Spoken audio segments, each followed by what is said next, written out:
Alors, bienvenue dans les exercices, bienvenue à vous, chers étudiants courageux, car c'est là que vous allez pouvoir enfin vous exprimer complètement. Donc, le premier de ces exercices est le suivant.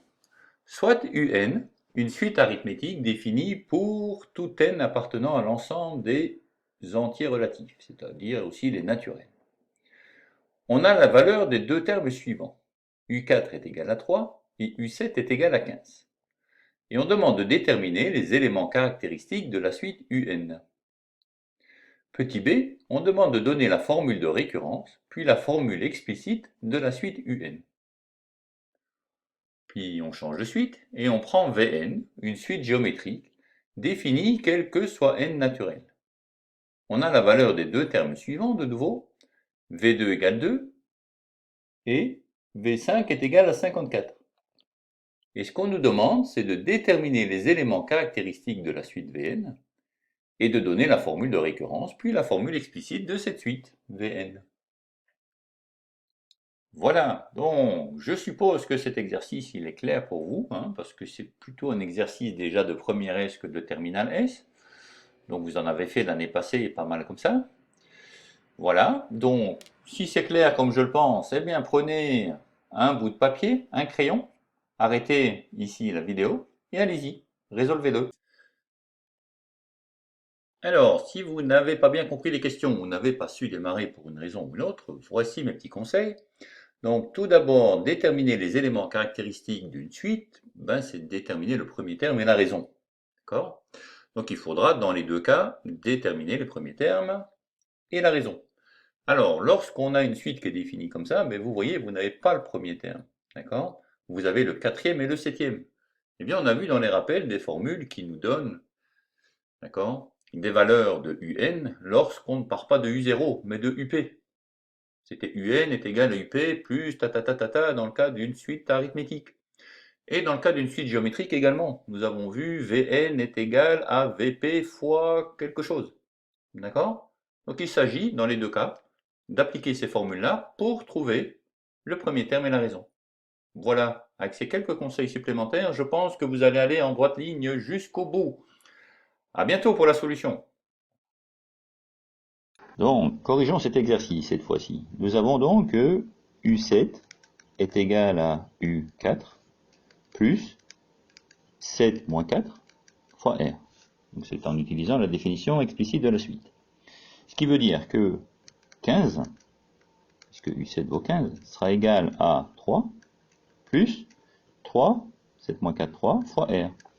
Ce qui veut encore dire que 3R sera égal à 15 moins 3, ce qui fait 12.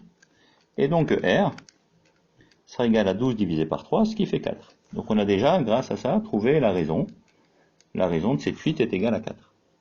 Après, si l'on veut calculer le premier terme, on va utiliser l'autre formule explicite qui nous dit que UN, c'est U0 plus NR. Donc si je veux calculer U0, je vais dire que c'est UN moins NR. Et dans ce cas-ci, je peux utiliser comme terme UN soit U4, soit U7.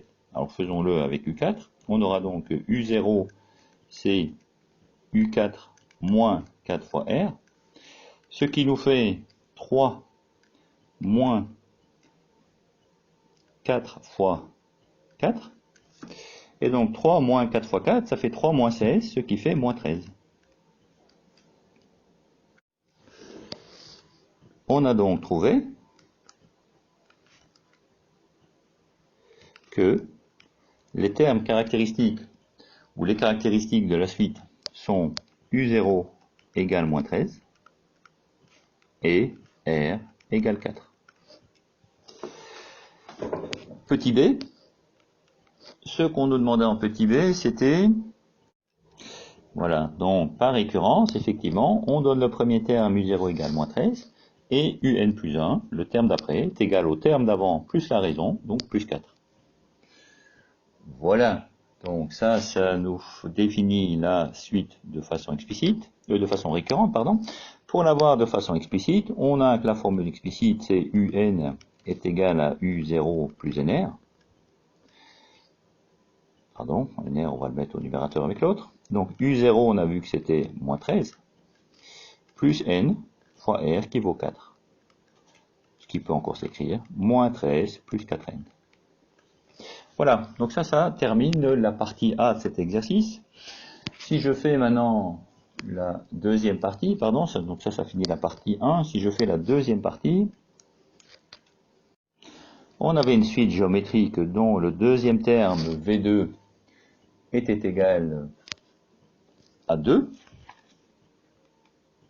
Si je ne m'abuse, oui, V2 est égal à 2. Et V5 est égal à 54. Ce qui fait 27. Et donc, quel est le nombre qui élevé au cube me donne 27? Eh bien, c'est 3.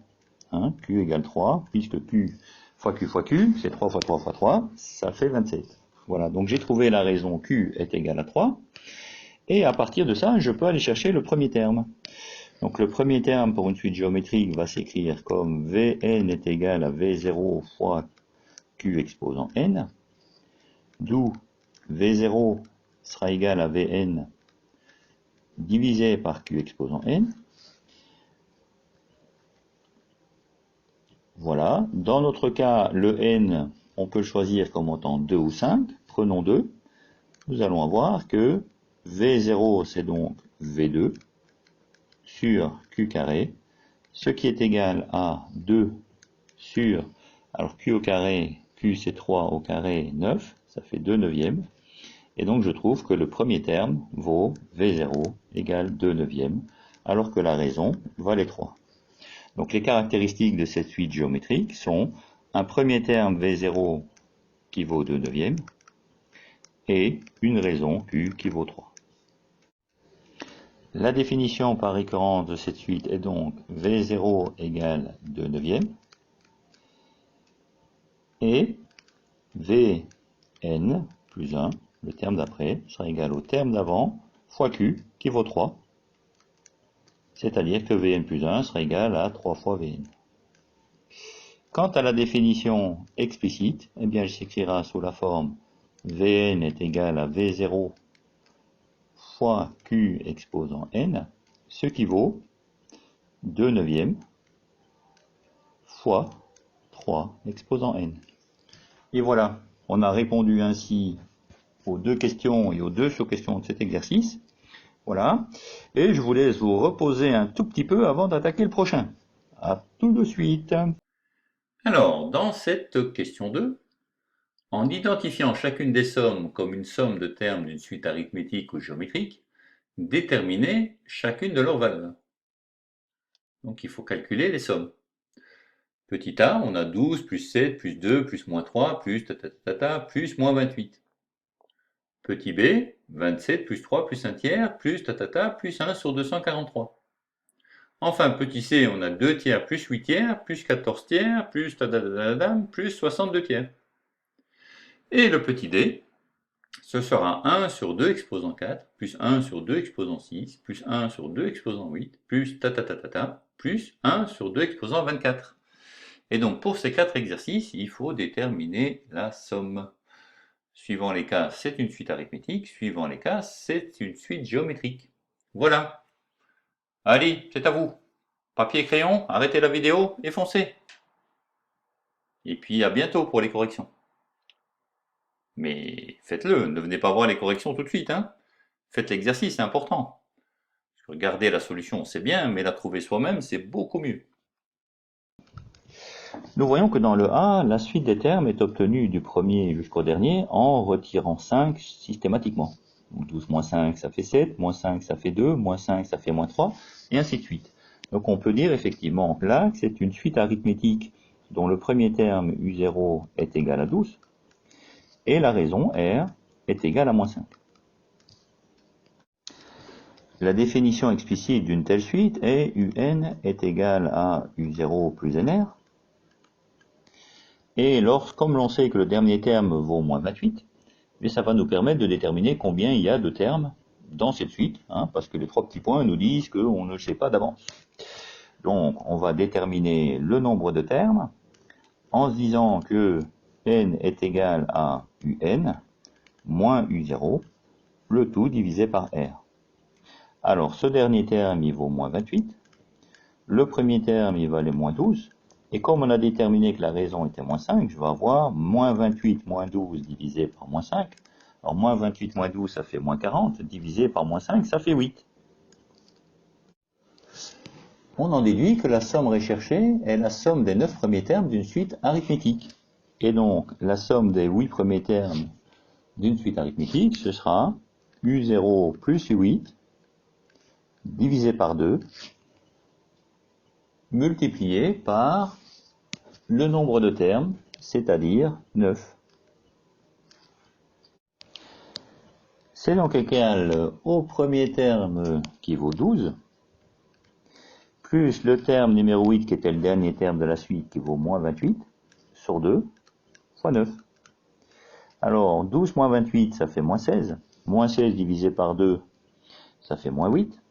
Et moins 8 fois 9, ça va faire, comme vous pouvez vérifier par vous-même, moins 72.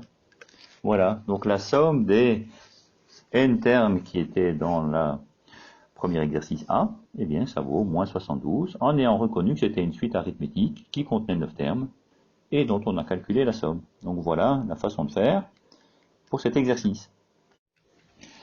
Alors pour le petit b, on reconnaît d'après les premiers termes que l'on a une suite géométrique, dont la raison vaut 1/9. Pour passer de 27 à 3, on divise par 9, puis on divise encore par 9 pour arriver à un tiers, et ainsi de suite.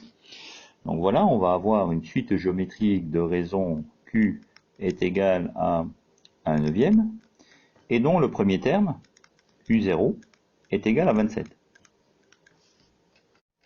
Comme précédemment, on ne connaît pas le nombre de termes de cette suite, puisqu'il y a des petits points de nouveau, et la définition explicite va nous permettre de la trouver.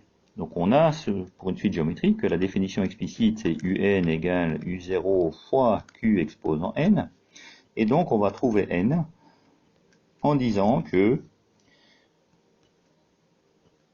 En disant quoi? Alors, en disant que Q exposant N, faisons-le par morceaux, en disant que Q exposant N c'est UN sur U0, et donc pour moi avoir N, ici, a priori je devrais utiliser un logarithme en base Q de l'expression qui est là, ce qui est un peu compliqué parce que vous n'avez pas encore vu, donc on va procéder d'une autre manière. Procédons donc autrement. Le dernier terme de cette suite est 1 sur 243, ce qui veut dire que 1 sur 243 c'est le premier terme de la suite qui valait 27, fois la raison qui vaut 1/9, exposant N.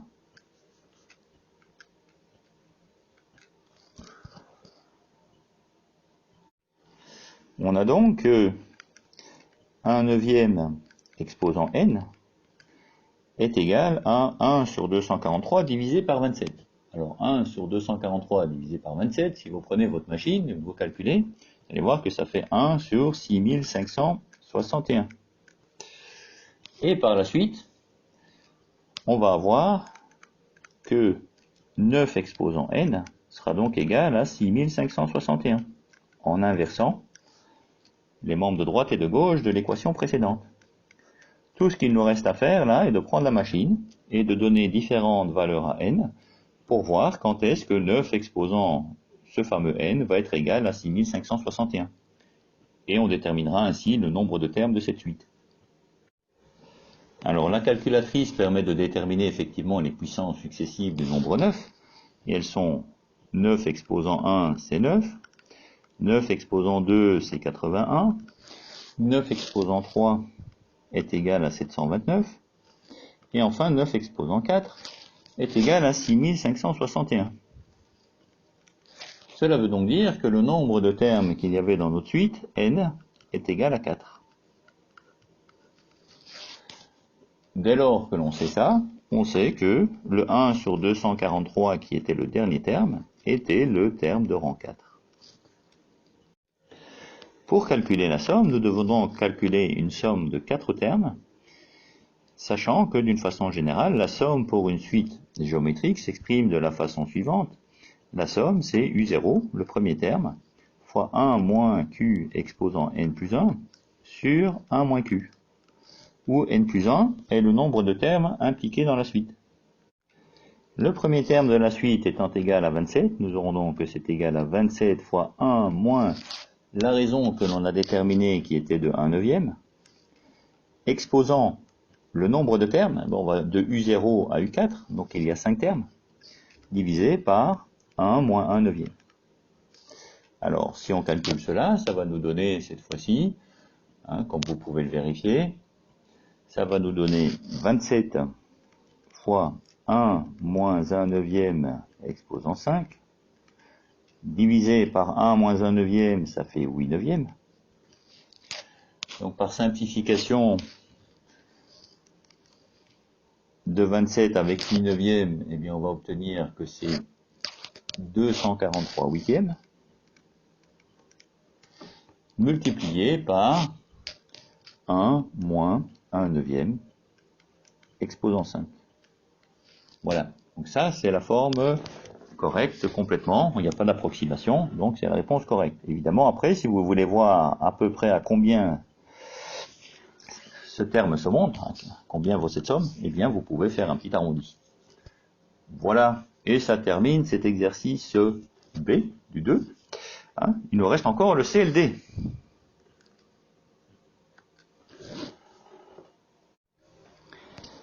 Voilà, alors ici je vais vous laisser un petit peu travailler, je vais vous donner les étapes intermédiaires. Donc on remarque pour le C que les termes de la somme sont les termes d'une suite arithmétique, dont la raison R est égale à 2, et dont le premier terme, U0, est égal à 2 tiers. De nouveau, on pourra déterminer le nombre de termes n en utilisant la définition explicite d'une suite arithmétique, c'est-à-dire un est égal à U0 plus nr. Connaissant U0, connaissant R, nous pouvons déterminer n. Vous allez trouver que ce n est égal à 11. Et ensuite, vous allez donc faire la somme d'une suite arithmétique qui contient 11 termes, dont le premier terme est 2 tiers et la raison 2. Et vous allez trouver comme résultat pour cette somme que c'est 352 tiers.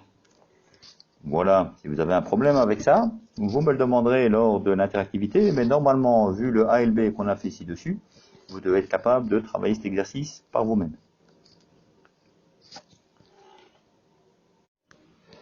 Pour le dernier exercice, le D, eh bien on se rend compte que c'est une suite géométrique de premier terme qui vaut U0 est égal à 1 sur 2 exposant 4, et dont la raison Q vaut 1 sur 2 au carré. Pour connaître le nombre n de termes, on va de nouveau utiliser l'expression explicite, mais pour une suite géométrique qui est égale à U0 fois Q exposant n. Connaissant la raison, connaissant le premier terme, on va déterminer le nombre de termes. Ce nombre de termes ici est égal à 11. Et comme nous l'avons vu en B, en utilisant la formule de la somme d'une suite géométrique, eh bien, vous allez pouvoir déterminer, connaissant le premier terme, le nombre de termes, etc., vous allez pouvoir déterminer que la somme est égale à 1 douzième fois 1 moins 1 demi au carré exposant 11. Alors, dans ce troisième exercice, premièrement, on considère la suite UN, définie pour tous les entiers naturels, définie donc explicitement par UN est égal à 9n-5. On demande de déterminer la nature de la suite UN en précisant ses caractéristiques, et puis de déterminer la limite de cette suite. Deuxièmement, on considère la suite Vn, toujours pour n naturel, définie explicitement par Vn est égal à 2 fois 1 tiers exposant n. Et de nouveau, on demande de déterminer la nature de la suite Vn en précisant ses caractéristiques, et de déterminer la limite de cette suite. Voilà, énoncé clair, concis, concret, c'est à vous. Prenez votre papier, prenez votre crayon, et allez-y. Bon courage. Alors nous avons rappelé à l'exercice précédent ce qu'étaient les caractéristiques d'une suite, et donc ce qu'était, quel type de suite on pouvait avoir à faire, et des limites également, nous avons calculé. Donc ici je vous laisse faire, je ne donne pas la solution entière, je vous donne que la réponse. D'accord? Donc pour la 1, eh bien il s'agit d'une suite arithmétique, dont le premier terme U0 est égal à moins 5, et dont la raison est égale à 9. Voilà. La limite de cette suite, c'est la limite, lorsque n tend vers plus l'infini, donc, de un, c'est égal à plus l'infini. J'espère que vous avez bon sur cette partie. Regardons le 2. La suite Vn dont on parle là est une suite géométrique, dont le premier terme V0 est égal à 2, et la raison Q est égale à 1 tiers. D'accord? Sachant ça, eh bien je peux faire des exercices, mettre sous forme explicite, et grâce à ça on déduire la limite.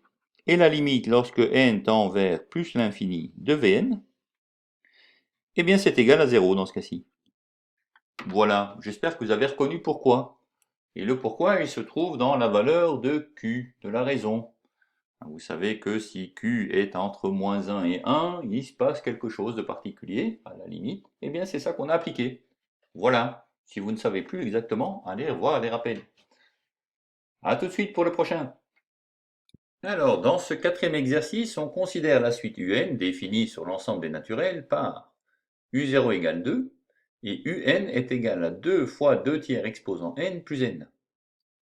Pour tout entier naturel non nul, n, on pose que la somme n, c'est égal à la somme sur k est égal à 0 jusque n, duk, c'est donc égal à cette somme-ci. C'est la somme des termes qui partent de 0 jusqu'à un. Donc c'est u0 plus u1 plus u2 plus u3 plus un. C'est ça que veut dire ce signe-ci. La somme sur k est égale à 0 jusqu'à n duk, c'est je remplace k par toutes les valeurs entre 0 et n et je les additionne. Ça me donne ça. Enfin, avec cette suite, j'en fais une autre. Avec cette somme, j'en fais une autre qui s'appelle Tn, qui est égale à Sn sur n carré.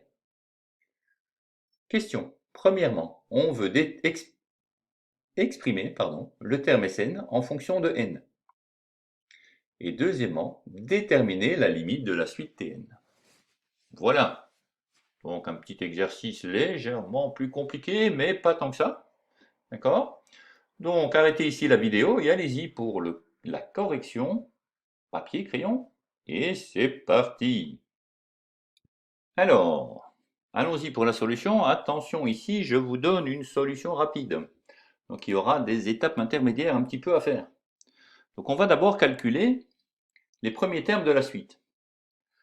Donc on sait que U0, c'est égal à 2, mais je pourrais aussi écrire, suivant la définition générale, que U0, c'est 2 fois 2 tiers exposant 0, plus 0. U1, c'est 2 fois 2 tiers exposant 1, plus 1. U2, c'est 2 fois 2 tiers exposant 2, plus 2. Et ainsi de suite, jusqu'à UN, qui est égal à 2 fois 2 tiers exposant n plus n. D'accord?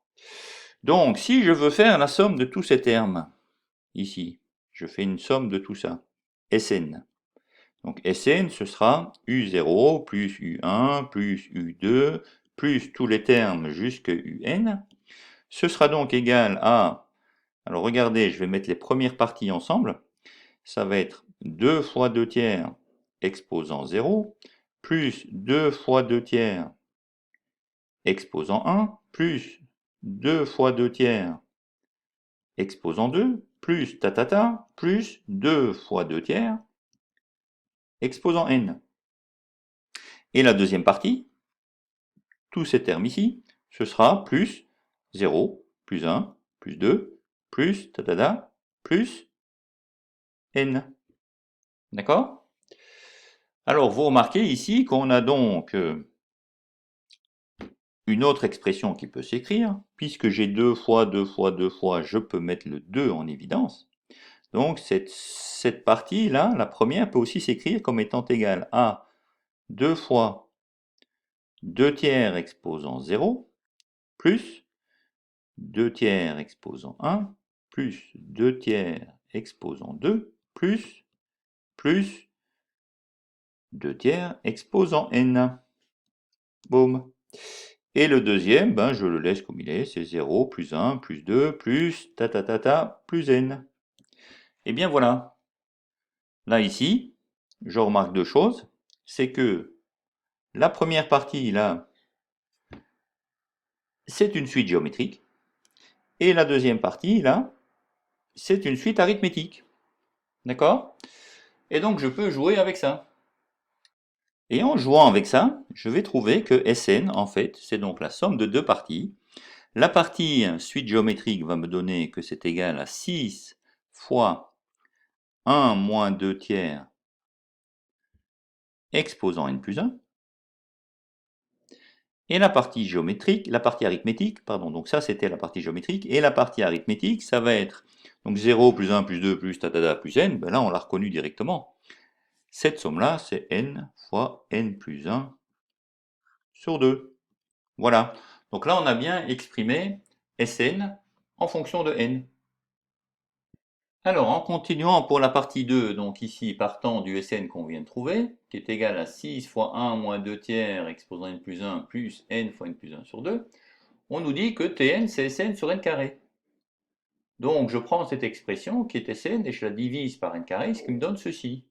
D'accord? Ok, mais prenons ceci. Puis ce qu'on veut, c'est calculer la limite lorsque n tend vers plus l'infini de Tn. Eh bien, considérant les deux morceaux qu'il y a là au-dessus, il va donc falloir calculer la limite du premier terme et la limite du deuxième terme. Et ce que vous allez trouver, c'est que la limite du premier terme, c'est égal à 0. Je vous laisse faire pour ça. Et la limite du deuxième terme sera égale à 1 demi. Et donc, en réponse finale, on aura 0 plus 1 demi qui fait 1 demi. Voilà. Donc, il vous reste un petit passage à faire ici. D'accord? Je vous le laisse. Bon courage avec. Et à tout de suite pour le prochain. Au revoir. Alors, dans cet exercice 5, on considère la suite un définie par la relation u0 égale moins 2 et un plus 1, donc le terme d'après, est défini à partir du terme d'avant comme étant 2 un plus 0,5, quel que soit le naturel n. Premièrement, on définit alors la suite Vn par la relation Vn est égal à un plus 0,5, quel que soit n naturel. Justifiez que cette suite est une suite géométrique dont on précisera les éléments caractéristiques. Petit b, exprimer les termes de la suite Vn en fonction de n. Deuxièmement, en déduire alors une expression de la suite un en fonction de n, et déterminer la limite des termes de la suite un lorsque n tend vers plus l'infini. Voilà. Bon, ça a l'air long et compliqué ça, mais ça ne l'est pas tant que ça. Réfléchissez bien. Je vous laisse faire. Réfléchissez, puis je vous donnerai un petit conseil.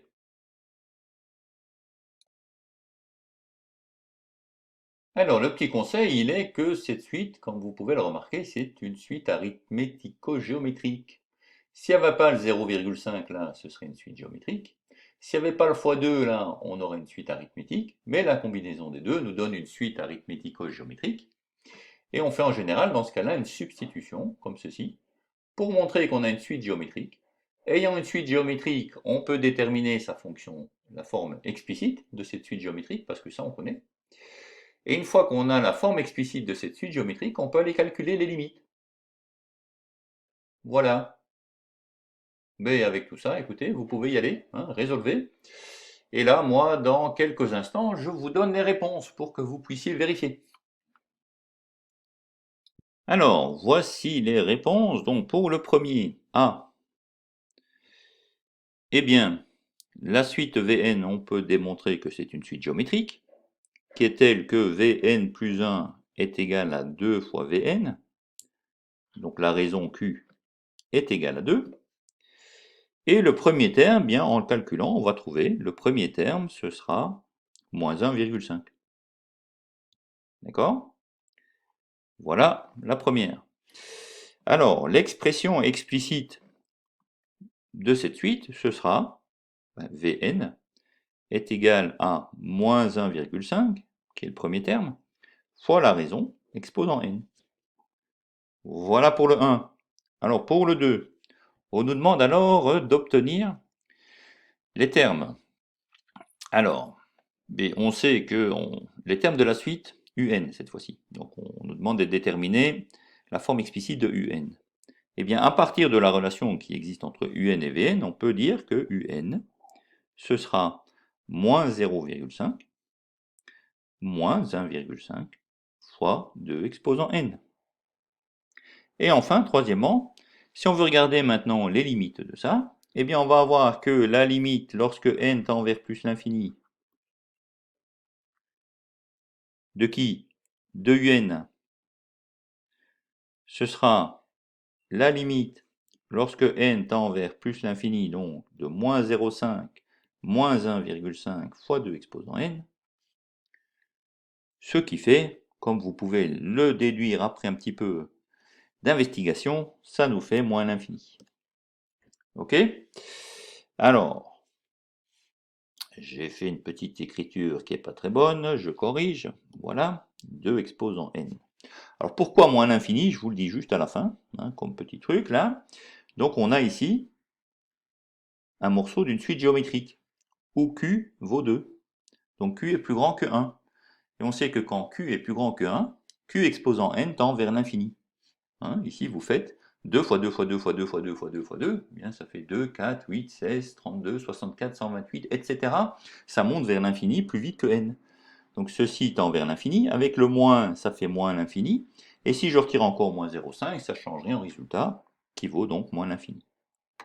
Voilà, bah écoutez, voilà une solution d'un autre exercice, on va vite, c'est bien. A plus tard, et on se voit pour le 6. Le 6, on considère cette fois la suite un avec n naturel, définie par la relation de récurrence suivante. u0 égale 1, u1 égale 4, et un plus 2 est égal à 2 fois un plus 1 moins un. Donc c'est une récurrence définie à partir de deux termes. Premièrement, déterminer les 5 premiers termes de la suite un. B, émettre une conjecture quant à la nature de cette suite. C, que reste-t-il à montrer pour établir cette récurrence? 2, petit a, donner l'expression simplifiée de un plus 2 moins un plus 1. Cela suffit-il pour justifier la conjecture? Voilà qu'elle est bonne là, cette question. Très bien ça. Bon, bah écoutez, j'espère que c'est clair. D'accord? C'est un petit peu plus compliqué parce que c'est une suite qui est définie par récurrence à partir de deux termes précédents, mais ça ne change rien fondamentalement. Hein. Vous pouvez calculer ici le terme numéro 2 à partir de U1 et U0. D'accord? Donc vous allez avoir U2 ici comme 2 fois U1 moins U0. Donc en remplaçant par chacune de ces valeurs, vous allez trouver U2. Puis quand vous aurez U2, vous allez trouver U3 en faisant 2 fois U2 moins U1, et ainsi de suite. Donc c'est ainsi que vous allez trouver les 5 premiers termes de la suite, et donc vous allez pouvoir établir une conjecture. Donc établir une conjecture, c'est un petit peu deviner. Deviner la nature de cette suite. D'accord? Que reste-t-il à montrer pour établir cette récurrence? Ben là, il faut un petit peu réfléchir. Ah, tiens, si je veux vraiment dire que ma conjecture est bonne, qu'est-ce que c'est? Qu'est-ce que ça veut dire? Comment puis-je le montrer? Et puis enfin, voilà, il faudra donner une forme simplifiée. Et la question est, est-ce que ça justifie finalement la conjecture que j'ai posée? Voilà, donc je vous donne des solutions là, tout de suite. Alors, allons-y. Donc les 5 premiers termes. Donc c'est facile pour le premier, on l'a déjà donné. U0 c'est 1. U1 c'est 4, on l'a donné aussi. U2, si vous regardez bien la relation, eh bien ça fera 2U1 moins U0, ce qui veut dire 2 fois 4 moins 1, ça fait 7. Vous continuez. U3, ce sera 2U2 moins U1, avec le U2 qu'on vient de déterminer. Donc 2 fois 7, 14. 14 moins U1 qui valait 4, ça fait 10. Et puis j'en arrive directement au U4, qui vaudra donc 2U3 moins U2, avec le U3 que je viens de déterminer, donc 2 fois 10, 20, moins le U2 qui valait 7, ça fait 13. Et voilà pour mes premiers termes. Donc, la sous-question A était très très simple. Sous-question B. Qu'est-ce que j'ai l'air de voir là? Que puis-je conjecturer pour la suite UN?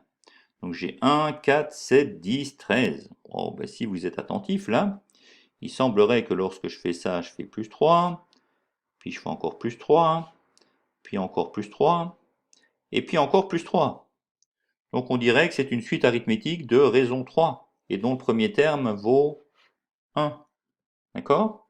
Donc on dirait que c'est une suite arithmétique de premier terme 1 et de raison 3. Voilà ma conjecture. Hein, je devine un petit peu en regardant ce qui se passe pour les termes successifs. Ça n'est pas une démonstration, c'est une conjecture. Petit c. Alors, qu'est-ce qu'il faut faire maintenant pour voir si cette conjecture est valable? Eh bien, il faut toujours montrer que la différence reste constante. Pour tous les termes consécutifs, jusqu'ici, on a vu c'est plus 3, plus 3, plus 3, plus 3, mais est-ce que c'est vrai pour tous les autres termes qui vont venir? Je ne sais pas pour le moment. D'accord? Donc il faut montrer que la différence reste constante. Donc il faut montrer que ce R qui est égal à 3, c'est bien une constante, quel que soit le rang de la suite que je considère. Ok. Alors on passe au 2. Que nous demande-t-on en 2? Alors on nous demande l'expression simplifiée de un plus 2 moins un plus 1. Ok. Mais un plus 2, on nous a défini ce que ça valait. C'est la relation de définition de cette suite. Donc c'était égal à 2 un plus 1 moins un. Donc ça c'est un plus 2. Et de ça, je dois soustraire un plus 1.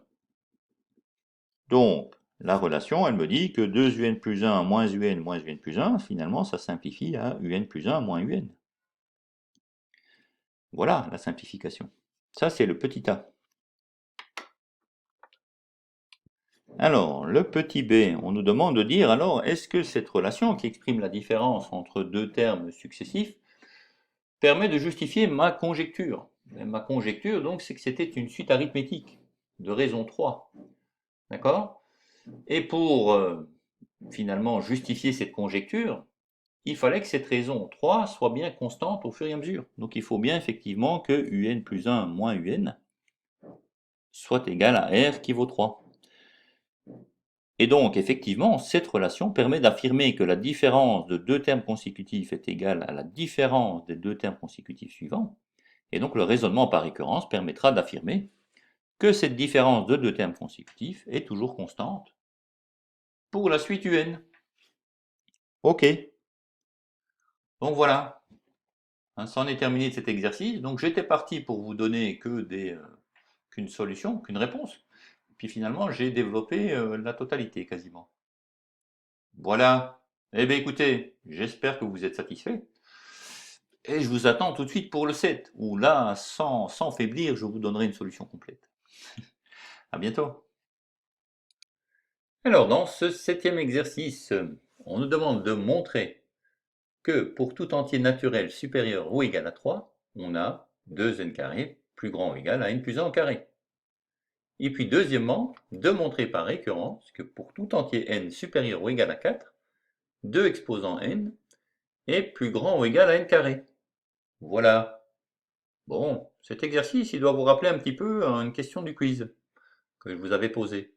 D'accord? J'espère que vous voyez ça. Sinon, bah, c'est pas grave, hein, ça ne vous empêchera pas d'effectuer l'exercice. Voilà. À vos marques. Papier, crayon, arrêtez la vidéo et c'est parti.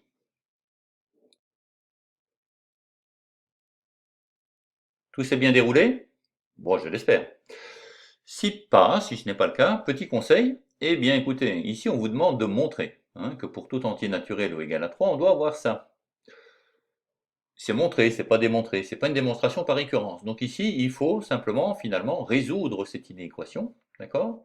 Et montrer que en résolvant cette inéquation, effectivement, elle ne va être vraie que si n est plus grand ou égal à 3. Puis le deuxième, par contre, là, c'est une vraie démonstration par récurrence, donc il faudra faire l'initialisation, vérifier la partie hérédité et conclure. Voilà.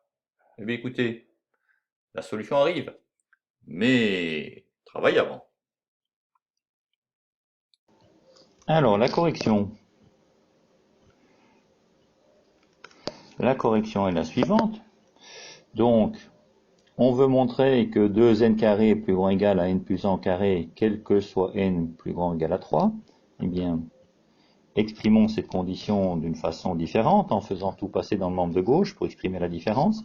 Donc, on a que 2n carré moins n plus 1 au carré est plus grand ou égal à 0. Je développe. Donc 2n carré moins, alors la parenthèse, si je la développe, c'est un produit remarquable, ça fait n carré plus 2n plus 1.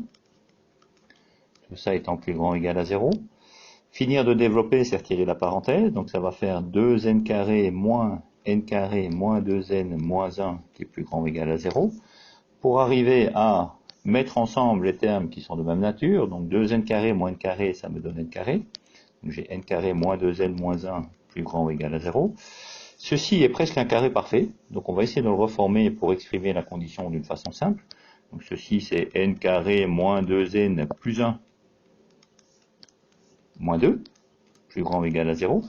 Donc on voit, le carré parfait a été reconstruit ici, donc c'est n moins 1 au carré, moins 2, qui est plus grand ou égal à 0. Et donc pour résoudre cette inéquation, ça devient très simple maintenant, c'est on fait passer le moins 2 dans le membre de droite et on écrit le résultat en prenant la racine par après. Donc n moins 1 au carré va être plus grand ou égal à 2, qui est donc strictement positif. Et si ceci est strictement positif, je vais avoir qu'en prenant la racine carrée, je vais avoir que n moins 1 est plus grand ou égal à la racine de 2, puisque prendre la racine carrée, c'est une fonction croissante. Et donc le signe de l'inégalité est conservé. Donc n-1 est plus grand ou égal à racine de 2, ce qui veut dire aussi que n est plus grand ou égal à 1 plus racine de 2. Et 1 plus racine de 2, si j'arrondis un petit peu à la première décimale, racine de 2 ça fait 1,4, 1 plus 1,4 ça fait 2,4. Le plus petit naturel qui est plus grand ou égal à 2,4, eh bien ce sera 3. Et donc on vient bien à ce qui était écrit dans l'énoncé, c'est que effectivement, pour avoir que 2n carré est plus grand ou égal à n plus 1 au carré, il faut que n soit plus grand ou égal à 3. La partie 2, maintenant, ce sera montrer par récurrence que pour tout entier n supérieur ou égal à 4, 2 exposant n sera plus grand ou égal à n carré, ce qu'on appellera la propriété Pn. Alors pour démontrer ça par récurrence, eh bien, c'est-à-dire qu'on va devoir démontrer que la propriété n, qui s'écrit 2 exposant n plus grand ou égal à n carré, est vraie, quel que soit n, plus grand ou égal à 4, appartenant à l'ensemble des naturels. Alors, c'est une démonstration par récurrence, donc d'abord on initialise, on va vérifier que la propriété est vraie pour le plus petit entier naturel qui est permis, c'est-à-dire ici n égale 4. Donc on va calculer ce que vaut P4. Donc P4 c'est 2 exposant 4 plus grand ou égal à 4 au carré. Alors 2 exposant 4 ça fait 16. 4 au carré ça fait 16. 16 est égal à 16 et donc satisfait bien l'inégalité 16 est égal à 16 et donc en particulier plus grand ou égal à 16. Voilà, donc la propriété est initialisée pour n égale 4. Ok, on peut passer à l'hérédité. Au niveau de l'hérédité, ce qu'on veut montrer, c'est que si Pn est vrai, alors Pn plus 1 est vrai. Dans notre cas, cela va se traduire par le fait que si 2 exposant n est plus grand ou égal à n carré, alors 2 exposant n plus 1 sera lui plus grand ou égal à n plus 1 au carré. Voilà, donc ça, la partie de gauche de cette implication est l'hypothèse de récurrence et la partie droite est la thèse. Donc allons-y, comment démontrons-nous ça? Nous partons de la partie gauche, 2 exposant n plus 1. Alors on sait par les propriétés de base, les règles de calcul des puissances, que 2 exposant n plus 1, c'est 2 exposant n fois 2. Or, 2 exposant n par l'hypothèse de récurrence est plus grand ou égal à n carré. Donc le membre de gauche ici est plus grand ou égal à n carré plus 2. D'accord? Alors c'est pas plus 2, c'est fois 2. C'est-à-dire donc plus grand ou égal à 2n carré. Or, dans la sous-partie 1 de cet exercice, nous avons montré que 2n carré était plus grand ou égal à n plus 1 au carré. Donc le membre de gauche, 2 exposant n plus 1, est aussi plus grand ou égal à n plus 1 au carré. Et donc ça, c'est ce qu'il nous fallait démontrer. c'est ce qu'il nous fallait démontrer, c'est qu'effectivement, ayant que 2 exposants n est plus grand ou égal à n carré, on arrivait bien à 2 exposants n plus 1 plus grand ou égal à n plus 1 carré. Donc la propriété est héréditaire. Conclusion, eh bien, en vertu de l'initialisation qu'on a réalisée et de l'hérédité, la propriété pré-n est vraie pour tout n plus grand ou égal à 4 appartenant à l'ensemble des naturels. Voilà. Donc effectivement, dans l'initialisation, on a montré que c'était vrai pour n égale 4. Dans l'hérédité, on a montré que la propriété était vraie. Si elle était vraie pour n, elle était vraie pour n plus 1. Donc si c'est vrai pour 4, c'est vrai pour 5, c'est vrai pour 6, c'est vrai pour 7, c'est vrai pour tous les naturels. Et donc, conclusion, la propriété est vraie, quel que soit n, appartenant à l'ensemble des naturels. Voilà, voilà. Ceci termine l'exercice 3. Et nous allons maintenant passer au dernier exercice de cette série, qui est l'exercice de bac. Alors, l'objet de cet exercice est d'étudier la suite un définie par u0 est égal à 3, et tout terme d'après, un plus 1 est égal à 1 demi fois le terme d'avant un, plus 7 fois plus 7 sur ce terme d'avant, pour tout n appartenant à l'ensemble des entiers relatifs, positifs, donc les entiers naturels. On pourra utiliser sans démonstration le fait que pour tout entier naturel n, un est plus grand que 0. Ok, donc question 1. On désigne par f la fonction définie sur l'intervalle 0 plus l'infini par f de x est égal à 1 demi fois x plus 7 sur x. Démontrer que cette fonction admet un minimum. Et en déduire que pour tout entier naturel n, un est plus grand ou égal à racine de 7. Deuxièmement, soit n un entier naturel quelconque. Étudier le signe de un plus 1 moins un. Pourquoi peut-on en déduire que la suite un est convergente? On déduit de la relation étoile, ici, que la limite L de cette suite est telle que L est égale à 1 demi fois L plus 7 sur L. Déterminer L. Enfin 3. Démontrer que pour tout entier naturel n, un plus 1 moins la racine carrée de 7, c'est 1 demi fois un moins la racine carrée de 7 au carré, divisé par un. Enfin 4. On déduit la suite dn, on définit la suite dn par d0 est égal à 1 et dn plus 1 est égal à 1 demi dn carré pour tout n naturel. Petit a, démontrer par récurrence que pour tout entier naturel n, un moins racine carrée de 7 plus petit ou égal à dn. Et b, voici une fonction issue d'un algorithme prenant pour argument p qui est un entier naturel. C'est ceci. Voilà la fonction issue de l'algorithme. Alors, en appelant la fonction avec la valeur 9, la valeur renvoyée est le nombre 5. Quelle inégalité peut-on en déduire pour D5? Et enfin, justifier que U5 est une valeur approchée de racine carrée de 7 à 10 moins 9 près. Voilà. Donc voilà un exercice qui est bien complet, un exercice de type bac typique. Eh bien écoutez, réfléchissez bien, arrêtez la vidéo, prenez votre crayon, prenez votre papier, et allez-y pour la résolution. Donc, voici la suite comme elle est définie. Le premier terme u0 est égal à 3, et un plus 1 est égal à 1 demi un plus 7 sur un, quel que soit l'entier n naturel. Et on nous dit qu'on définit aussi la fonction associée, f de x, qui est égale à 1 demi fois x plus 7 sur x, et qui est définie sur l'intervalle 0 plus l'infini, c'est-à-dire sur les réels positifs. Et on nous demande de montrer effectivement que cette fonction elle admet un minimum. Eh bien allons-y, pour calculer, pour voir si la fonction a un minimum, il faut calculer sa dérivée. Donc allons-y pour la dérivée, f' de x. Donc on va avoir que la dérivée de ça c'est 1 demi fois, alors le coefficient il reste coefficient de la dérivée. La dérivée de x c'est 1. La dérivée de 1 sur x c'est moins 1 sur x carré, donc je vais avoir plus 7 fois moins 1 sur x carré. Hop. Ce qui me fait donc bien 1 demi fois 1 moins 7 sur x carré. Et pour moi étudier le signe de ça, pour pouvoir faire les variations de la fonction et en déduire donc qu'il y a un minimum, ce que je vais faire, c'est tout mettre sur le même dénominateur.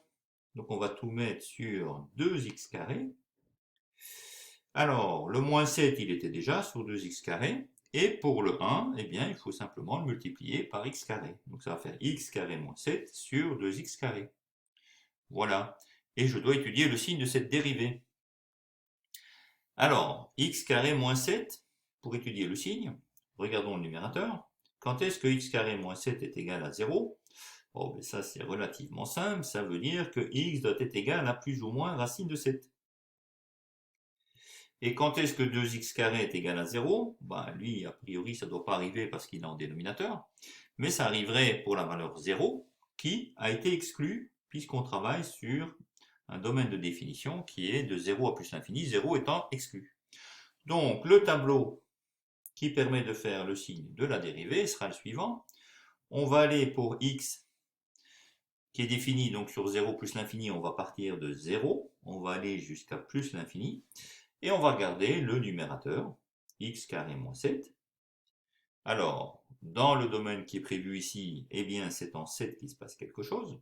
Voilà. En 7, effectivement, ça s'annule. Et à l'extérieur de la racine, donc l'autre racine c'est moins 7 qui est là-bas tout à gauche, et à l'extérieur des racines, on sait que c'est le coefficient de A. Alors le coefficient de A, c'est le coefficient de x carré qui vaut 1, c'est positif. Donc ça va être positif à droite. Et négatif ici. Alors après, pour avoir la dérivée, il faudrait diviser par 2x carré, ce que je peux faire, voilà. Mais 2x carré est toujours positif, puisque c'est un nombre x au carré. Le nombre de toute façon, x, il était déjà positif, donc au carré, il est bien entendu positif. 0, je ne pouvais pas le prendre. Et donc voici ce que j'ai. La dérivée, f' de x, est donc telle que elle est négative ici. Moins divisé par plus, c'est bien moins. 0 divisé par plus, c'est un 0. Et plus divisé par plus, c'est un plus. Ce qui veut donc dire pour la fonction, si je regarde ces variations, eh bien la fonction, elle est telle que de cette valeur où on ne peut pas 0, eh bien ça décroît de gauche à droite, puisque la dérivée est négative. Et puis ça croît ici.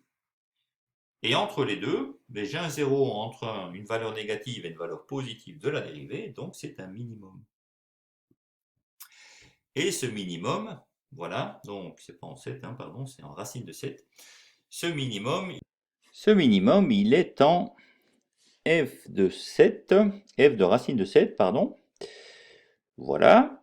Donc, la valeur de l'image en racine de 7, ce sera donc 1 demi fois racine de 7 plus 7 sur racine de 7. Voilà. Mais 7 sur racine de 7, c'est racine de 7. Donc j'ai racine de 7 plus racine de 7 sur 2, ce qui fait racine de 7. Donc j'aurai un minimum ici en racine carrée de 7. Ce qui veut donc dire que la fonction est toujours au-dessus de racine carrée de 7. Vous voyez, elle est décroissante, elle atteint un minimum qui est en racine carrée de 7, et puis elle remonte, elle est croissante. Donc ceci veut bien dire que la fonction f de x est plus grand ou égal à racine de 7 sur l'intervalle qui va de 0, que je ne prends pas, à plus l'infini.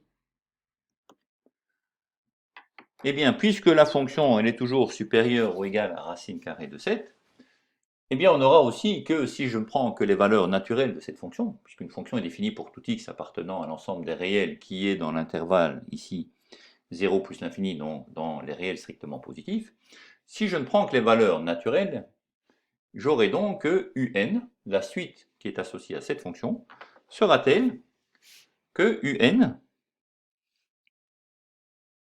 sera plus grand ou égal à racine de 7,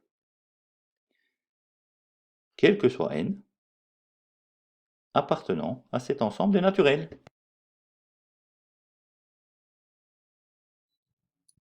Donc, pour la question de 1, maintenant, on nous demande d'étudier le signe de un plus 1 moins un. Alors, donc, un plus 1 moins un, ce sera égal à quoi? Ben, ce sera égal à 1 demi fois un plus 7 sur un. Ça, c'est par définition de la suite. Et je retire un. Ce qui veut encore dire, en mettant tout ici sur le même dénominateur, que je vais avoir 2un en dénominateur. Et donc, je vais avoir un qui a été mis sur 2 fois un, donc lui, on l'a mis au carré simplement, on l'a multiplié par un, plus 7 sur un, il n'a pas changé, d'accord, n'oubliez pas que le demi, il était là, hein. Moins un, lui, il n'était pas sur 2un, donc si je le mets sur 2un, il faut que je le multiplie, ça fait moins 2un carré, de sorte que, en final, ici, j'en arrive à 7, qui est le terme qui ne dépend pas du un, et les un, on a un carré moins 2 un carré, qui me donne moins un carré, sur 2 un. Voilà, donc là j'ai exprimé la différence, que je peux encore réécrire sous la forme racine carrée de 7 plus un fois racine carrée de 7 moins un, en utilisant le produit remarquable a carré moins b carré, qui fait a plus b fois moins b. Alors, rappelez-vous, on vient de montrer dans la sous-partie 1 que un était plus grand ou égal à racine carrée de 7. Ce qui veut dire que racine carrée de 7 plus un qui est là, la première partie là, elle est positive. Et que racine carrée de 7 moins un, puisque un est plus grand ou égal à racine de 7, ça c'est négatif. Et le dénominateur, 2un, puisque un est plus grand ou égal à racine de 7, ça c'est strictement positif. Donc j'ai un positif fois un négatif divisé par un positif, ce qui veut dire que un plus 1 moins un est négatif. C'est-à-dire que un plus 1 est inférieur à un.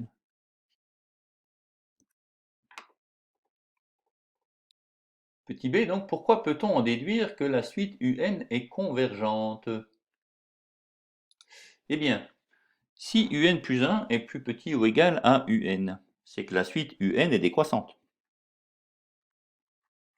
D'accord? Donc la suite un est décroissante. Premier résultat. Deuxièmement, la suite un, d'accord, elle est minorée. Elle est minorée par racine de carré de 7, puisqu'on a montré là en A que un était plus grand ou égal à racine carrée de 7. Eh bien, si un est décroissante et si un est minorée par un nombre racine de 7, bien ça veut dire que cette suite, elle est convergente. D'accord? Une suite décroissante qui est minorée est convergente. Et elle converge vers racine de 7. Donc un est convergente. Voilà, pas mal.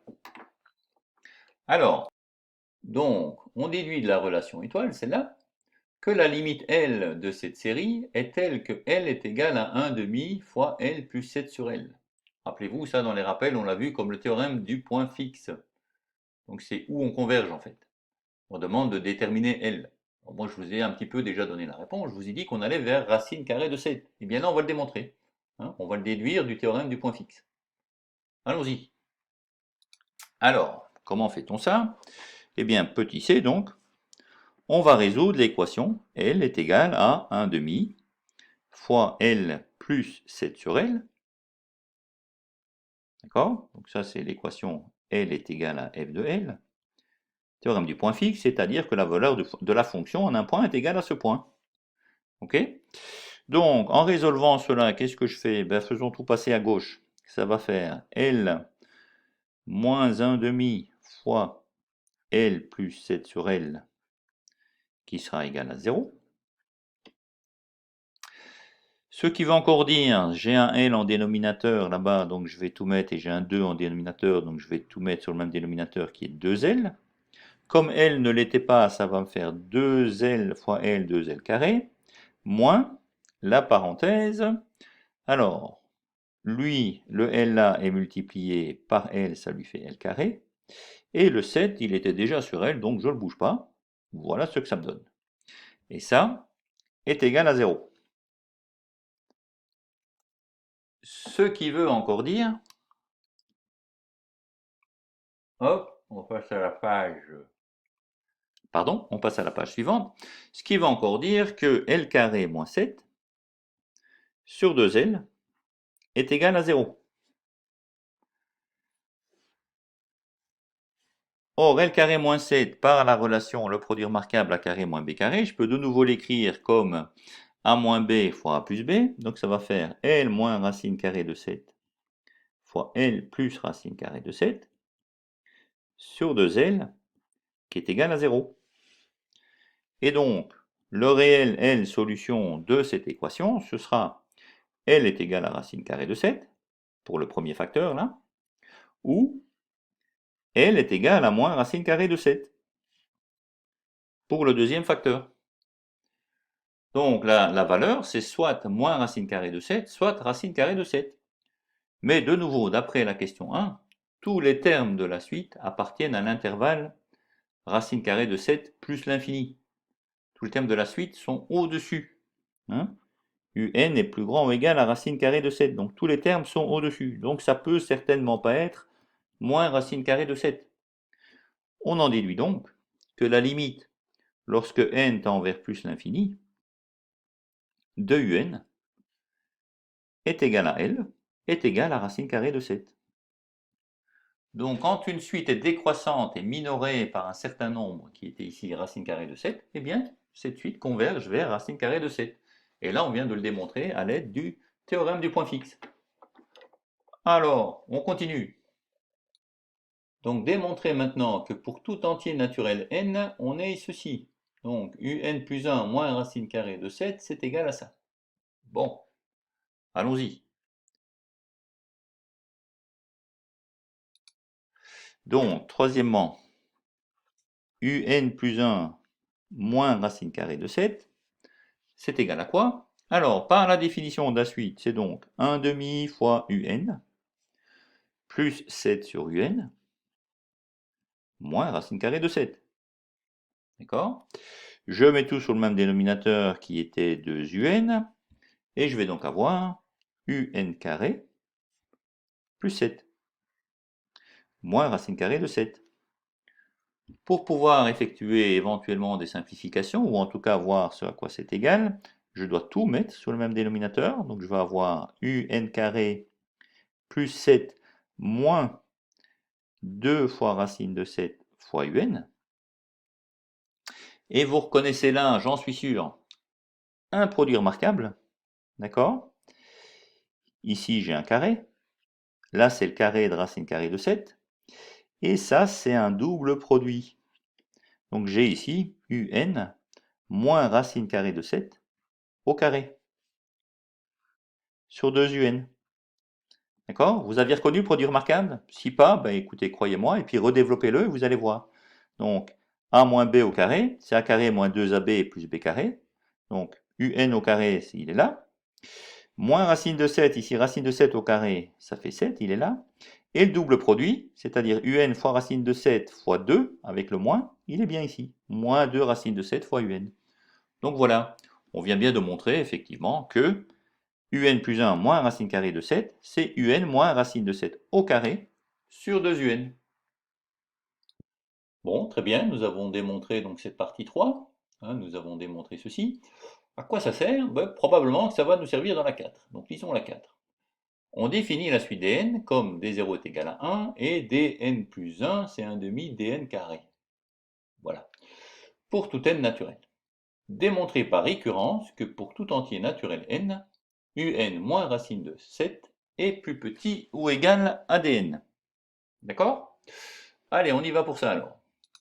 Donc, considérons la propriété Pn, puisqu'on nous demande de faire une démonstration, qui est définie pour tout entier naturel n comme Pn, c'est un moins racine carrée de 7 plus petit ou égal à dn.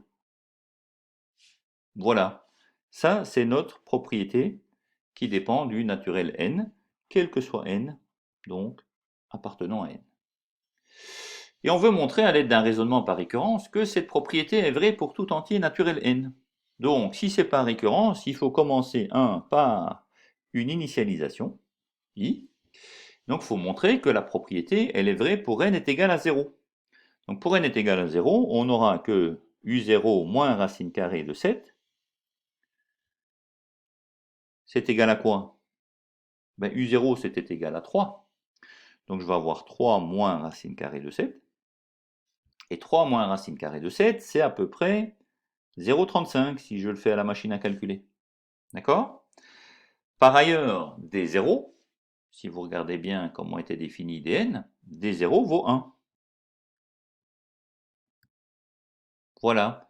Donc on a bien que 0,35 est bien plus petit ou égal à 1. D'accord? Et donc u0 moins racine de 7 est bien plus petit ou égal à d0. Et l'initialisation est faite. P0 est vrai.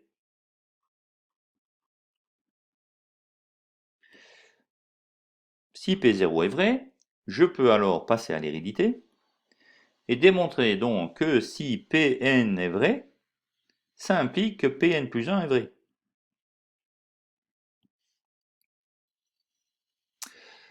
Ok.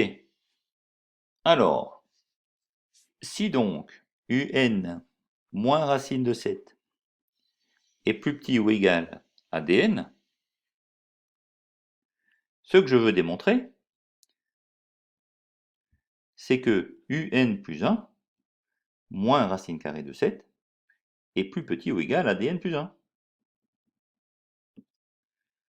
Et je me demande donc si ça est vrai. Si ça, c'est vrai, eh bien, j'aurai effectivement hérédité. Et c'est ici que le travail que j'avais fait précédemment va rentrer en jeu. Donc, on avait vu effectivement dans la partie 3 que un plus 1 moins racine carrée de 7, c'était égal à un moins racine de 7 au carré sur 2un. Et je vais donc utiliser cette relation qui a été établie en 3 pour établir mon hérédité. Donc tout d'abord, je sais que un moins racine de 7 est plus petit ou égal à dn. Ça, c'est Pn. C'est la proposition, la propriété que je suppose vraie à l'ordre n. Donc si ça est vrai, j'ai aussi, on le sait d'après des points supérieurs, que un était plus grand ou égal à racine de 7, donc un moins racine de 7 est aussi plus grand ou égal à 0. Voilà ce que j'ai. Donc, pour moi aller maintenant vers un plus 1 moins racine de 7, je dois commencer par mettre cette égalité-là, enfin cette inégalité au carré. Donc si j'ai un moins racine de 7 qui est positive et qui est plus petit que dn, le fait que ce soit positif, eh bien, je peux multiplier par lui-même sans changer le signe de l'inégalité. Et donc je vais avoir que un moins racine de 7 au carré sera plus petit ou égal à dn carré. Mais puisque un est aussi plus grand que racine de 7, alors on a toujours quelque chose comme un est positif, hein, strictement positif. Et donc si je multiplie maintenant pour arriver à la forme là, si je multiplie l'expression par 1 sur 2n, je vais avoir que un moins racine de 7 au carré divisé par 2n, par 2un, pardon, sera plus petit ou égal à dn carré divisé par 2un. Mais ce n'est pas encore fini. Ce n'est pas encore fini. Pourquoi? Ce n'est pas fini parce que dn plus 1, ça a été défini comme étant dn carré sur 2 et non pas sur 2un. Donc ici, notre résultat était que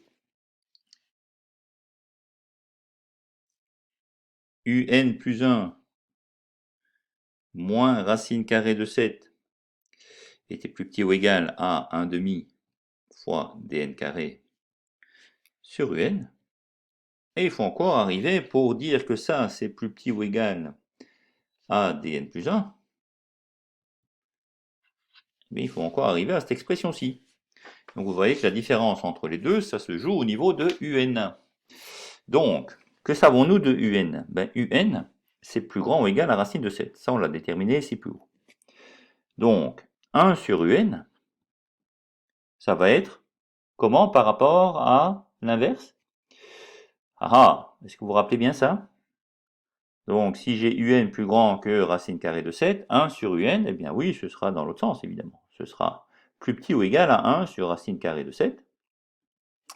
Donc, lorsque je vais avoir dn carré sur 2un, qui est ici, eh bien, ce sera plus petit ou égal à dn carré sur 2 fois racine carrée de 7. D'accord? Donc, j'ai multiplié ici l'inégalité par dn carré sur 2, qui est bien positif. Donc, dans ce cas-ci, je ne dois pas changer le sens de l'inégalité.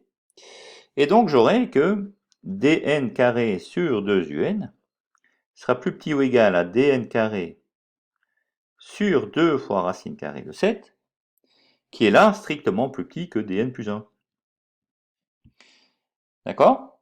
Et donc, en fin de compte, on aura bien que un plus 1 moins racine carrée de 7, qui était plus petit ou égal à 1 demi fois dn carré sur un, sera bien strictement plus petit que dn plus 1, grâce à la relation qu'on vient de déterminer ici.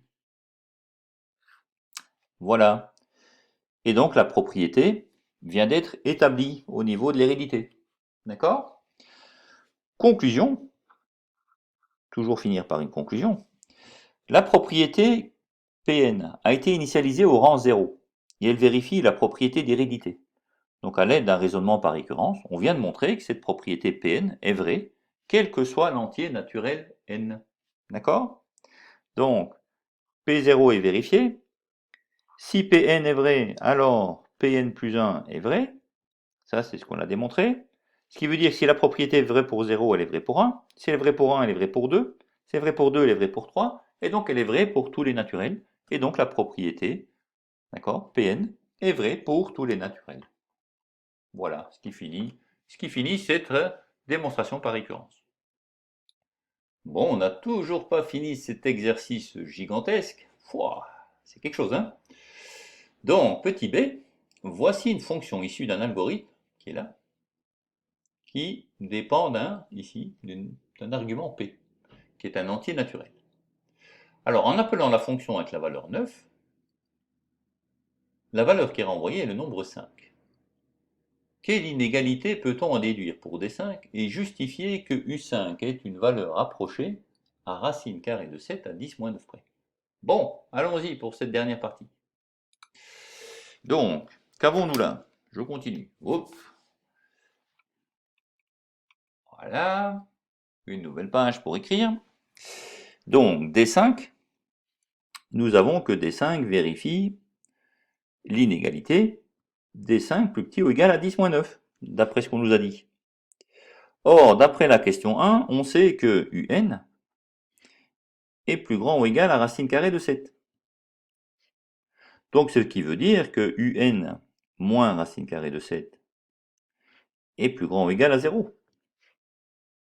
Ainsi, pour n égale 5, on aura la comparaison. Si n égale 5, on aura que U5 moins racine carrée de 7, eh bien, sera d'une part plus grand ou égal à 0, par cette relation-ci, et d'autre part, sera plus petit ou égal à 10 moins 9, par cette relation-là. Ok? On en dit donc que le terme U5, qui est là, est compris entre racine carrée de 7 plus 10 moins 9 et racine carrée de 7. Et donc, le terme U5 est une valeur approchée de racine carrée de 7 à 10 moins 9 près. Voilà. Bon, là, ça y est. Cet exercice est complètement terminé. Cela termine également tous les exercices de ce module. Et il est temps maintenant de préparer la session interactive. Donc, en dessous de la vidéo, vous trouverez le PDF avec la question le problème de bac à résoudre. Résolvez-le, envoyez-moi la solution par email et ce sera la base de la discussion pour cette session.